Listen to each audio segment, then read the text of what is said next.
abazadde bangi mu kitundu ekyasooka era nali njogeddeko abamu babaawuko ne ku busente naye ebya international schools tebabitegeera bulungi balabanga okwejalabya naye bwewaŋŋambye nti mmwe ne mu covid mwali musoma ne ŋŋamba oba ye wetuggo kubanga abaana baatuula abaffe baatuula ewaka ne babiva nako ne beerabira abamu batukana okuddayo nga n'okuwandika tebamanyi kubanga system eri international ogenda online twasangibwa forede tugikozesa wa mbigezo so omwana wa O-level byakola ayinamu ebigezo nga ku 9 oba 10 ayinamu ebigezo nga 4 byakola online bakuweereza answer n'oddamu n'oweerezaayo bakuweereza answer questions kati yes era bakutayiminga kati gavumenti yakitunuulira nti okuyimiriza omwana oyo really tekibeera fair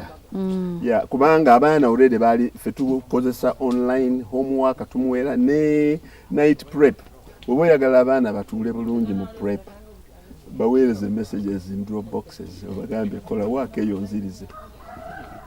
They sit and concentrate. Because balina gadgets, balina computers, balina smartphones. Kati ayanguyirwa nnyo. Naye bw'omugamba revising a textbook. Yeebakiramu. Era adda ku ssimu ye. Kati international schools zasangibwa ekintu ekyo ekya online.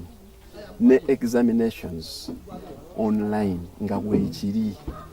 Kubanga abaana bakola ebigezo mu bitwalayo ne babiscanning around the world.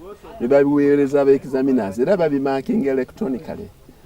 So naye kati ffe wano ebigezo tulina biwandiika ku lupapula ne bamakinga physically era bambi lwe bagezaako okumakinga bangi balwalirayo. At least I lost 3 friends of my age mates. Bwe baakola ebigezo ebyo ebya mu March bwe bagenda okumakinga ebyakolebwa mu March ne April ne bakuŋŋaanira wamu bangi balwalirayo. Second wave yabasangayo ne bakubirayo. Naye kati mukyala wange amakinga IB amakinga Cambridge niyo lubeerera abeera ku kompyuta ye ku mmeeza ye ng'akolera okwo.